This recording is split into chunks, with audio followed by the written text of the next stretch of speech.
The landlord had several rules about the building, but the one she repeated most often concerned the mail. "Do not open anything that isn't addressed to you," she would say, whenever letters ended up in the wrong boxes. "Put it in the blue mailbox downstairs." I had lived there for almost 7 months and assumed she was unusually strict about privacy. The building had an old row of brass mail slots in the lobby, each marked with a black apartment number. The slots often jammed, especially when the weather was damp, so letters regularly ended up in the wrong boxes. Whenever that happened, I dropped them into the blue mailbox beside the front desk. The landlord emptied it every evening. At least, I thought she did. I never actually saw her open it. The envelope arrived on a Tuesday. I came home carrying groceries and grabbed the entire bundle of mail without checking it. I didn't notice the unfamiliar envelope until I was upstairs at my kitchen table. It was plain white, slightly yellow around the edges, with no stamp, return address, or postmark.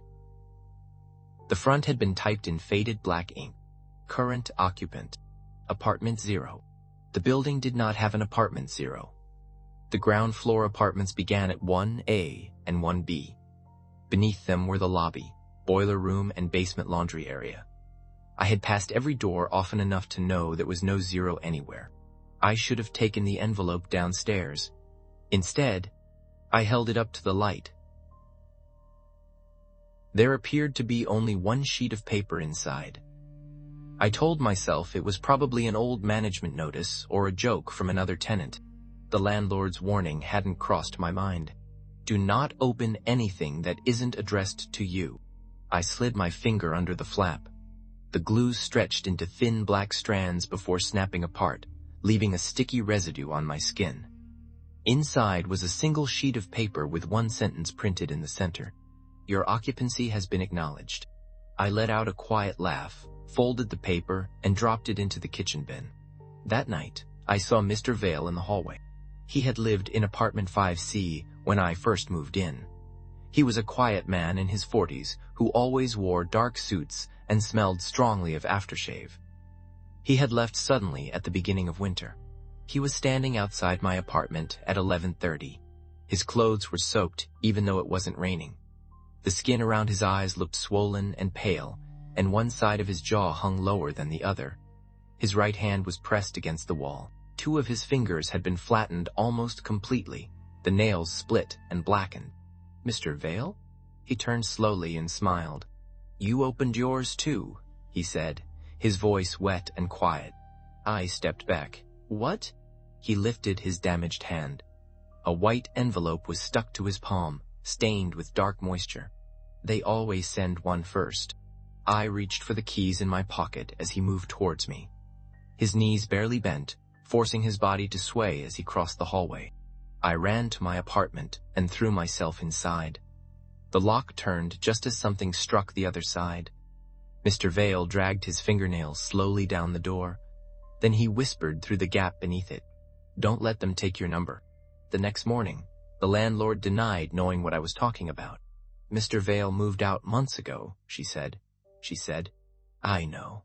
That's why I'm telling you I saw him." She stood behind the front desk sorting letters. The blue mailbox sat closed beside her. "You were probably tired." He knew I opened the letter. Her hands stopped moving. "What letter?" Something in her expression made me hesitate. "Nothing," I said. I must have been mistaken. The landlord watched me for a moment before returning to the mail. "If anything arrives that isn't yours," she said, "you know where to put it." I went upstairs and retrieved the envelope from the bin. It was damp now. I waited until later, when I thought the landlord had left her office, before taking it back downstairs. After the way she had reacted when I mentioned the letter, I didn't want her to know I had opened it. The lobby was empty, and her office door was closed. I pushed the envelope through the slot in the blue mailbox, but it stopped halfway. Something inside seemed to press it back towards me. I pulled it out and tried again, pushing harder this time. The envelope bent between my fingers before sliding out on its own and dropping at my feet. The slot lifted slightly, even though nothing was touching it from the outside. For a moment, I thought I saw pale fingertips curled around the metal from within. Then I heard the landlord's office door unlocking. I grabbed the envelope and hurried upstairs before she came out. I stuffed it into a kitchen drawer, planning to try again once I was certain she had gone. I never got the chance. That night, someone began knocking from inside my bedroom wall. The sound continued until sunrise. 3 slow knocks, followed by a pause, then 3 more. Whenever I moved closer, it stopped. Whenever I returned to bed, it began again. By morning, I had convinced myself it was a pipe. Then I saw Rachel in the laundry room. She had lived on the 2nd floor with a small white dog and disappeared sometime before Christmas. She was sitting on top of a washing machine in a soaked nightgown, holding an opened envelope between both hands. "You still have your key," she said. I looked down at the keys in my hand. "What happened to you?" "I had a key once." Her eyes moved towards the concrete wall behind the dryers. "They don't like us staying in the rooms too long," she said. I ran. After that, I began seeing them everywhere. An elderly man stood in the elevator with his forehead against the back wall. When the doors opened on my floor, he turned enough for me to see a deep scar behind his ear. "Wrong floor," he whispered as the doors closed. A young woman was crouched beside the rubbish bags in the alley, scratching at the bricks with a broken key. "Do you know which apartment is mine?" she asked with tears streaking her face. They all carried opened envelopes. I stopped using the elevator. I avoided the basement and took my rubbish out during daylight. At night, I heard soft tapping in the walls and at my window, but I kept the curtains drawn, not wanting to see what might be out there. Then one of them touched me. Mr. Vale was waiting at the end of the hallway when I returned from work. His swelling had worsened, and the damaged fingers on his right hand were bound together with strips of paper. I turned towards the stairs, trying to ignore him. He crossed the distance before I reached them and grabbed my wrist. His fingers felt soft and cold, but his grip was strong enough to grind the bones together. I struck his arm with my keys until the skin split. There was no blood inside him. Instead, thick black liquid seeped from the wound, carrying scraps of wet paper with it. "It's changing your address," he whispered. I tore myself free and ran. 5 dark bruises had appeared around my wrist. Inside each one was the pale outline of my apartment number, 6C.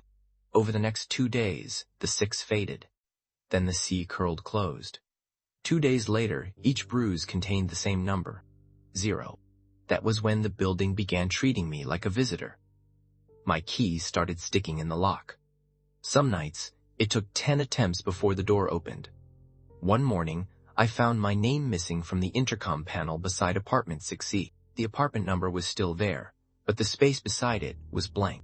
I checked it twice before going back upstairs and calling the landlord. "There's something wrong with the intercom panel. My name isn't on it anymore." There was a pause. "Who is this?" I looked around my apartment. My coat was hanging beside the door, and the mug I had used that morning was still on the kitchen counter. "It's me. I live in 6C. She told me the apartment was vacant.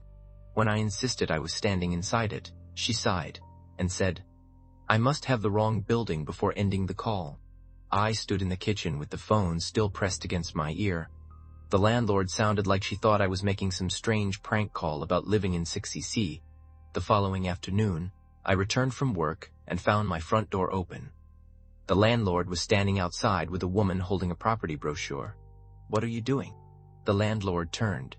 For a moment, she looked genuinely frightened. "You moved out." I held up my keys. "I still have my keys."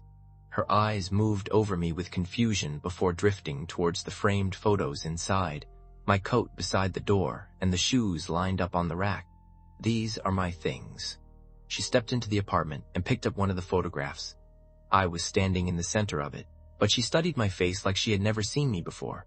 "You left them behind," she said eventually. Then she noticed the bruises around my wrist, and the confusion disappeared. She dismissed the woman without explanation and followed me inside, closing the door behind her. "You opened the letter." I asked her what apartment 0 was. but she ignored me and demanded to know where I had put it. The envelope was still inside the kitchen drawer. When I unfolded the paper, I saw that it had turned almost completely black.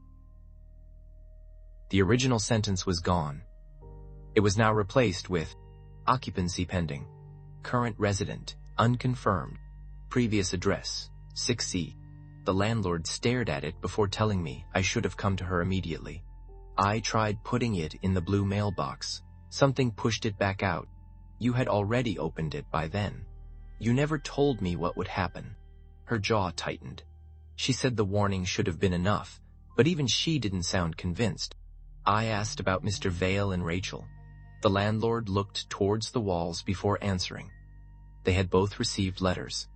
So had every person I had seen wandering through the building. The building had not erased them completely. It had replaced their absence with explanations people would accept. Mr. Vale had moved out. Rachel had broken her lease. One former tenant had supposedly died in hospital, while another had gone to live with her daughter. None of it really had happened. The landlord only noticed because she managed the building, and sometimes found evidence that contradicted what she remembered. Even then, the false memories felt real until something forced her to question them. A faint dragging sound moved through the wall behind us, traveling from the kitchen towards the bedroom. The former tenants' apartments had never disappeared. The people had simply lost their right to occupy them. Once the building stopped recognizing someone as a resident, Apartment 0 moved them into whatever spaces remained unclaimed. The walls, the service shafts, the gaps between floors, anywhere that was not officially occupied. The dragging stopped behind my bedroom door. Heavy breathing came from the other side. "What do they want from me?" I whispered. The landlord looked at the door. "Your place." The bedroom door opened by itself. Mr. Vale was sitting on the edge of my bed. He was wearing one of my shirts with my work badge pinned to his chest, but my photograph and name had been scratched away. Behind him, the wardrobe door opened. Rachel stood inside, folded into the narrow space with her knees beside her shoulders. She began forcing her joints back into place without looking away from me. "You have a room," she said.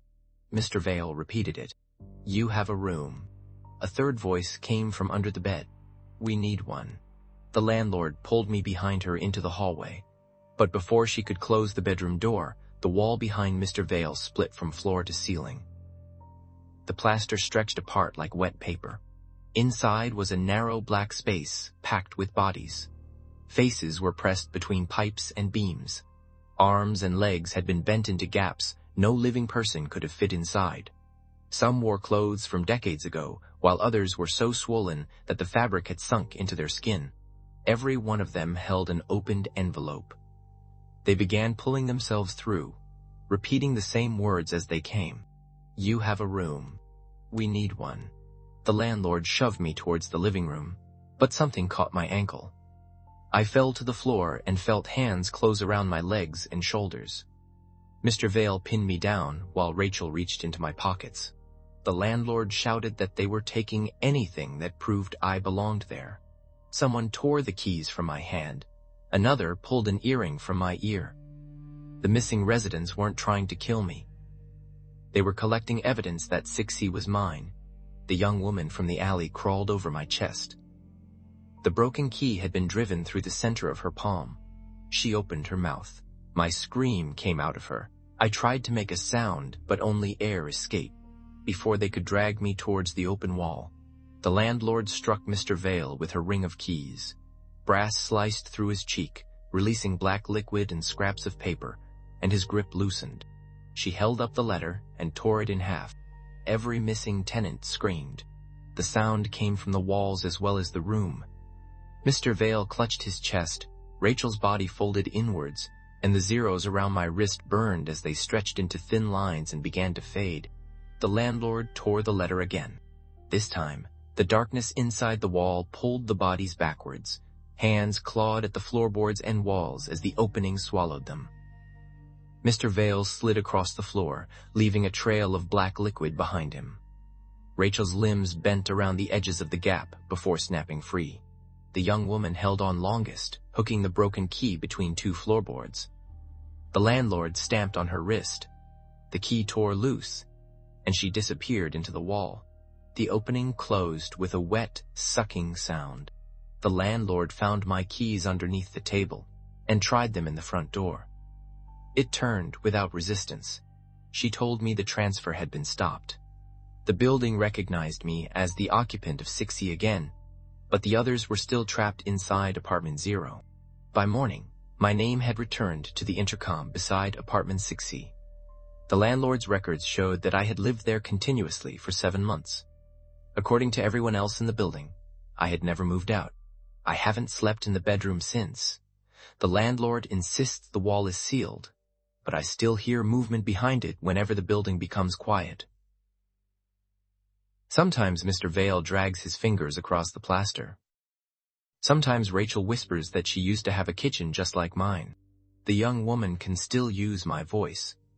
She uses it to call my name from inside the wall, then answers herself when I refuse to respond. This morning, I went downstairs and found another name underneath mine on the intercom. Mr. Vale, apartment 6E. By the time I called the landlord, Rachel's name had appeared beneath his. She told me not to remove them. Apartment 0 had failed to take me, but the people inside it had already been acknowledged as occupants of my apartment. According to the building, I still live in 6E. I just don't live here alone anymore.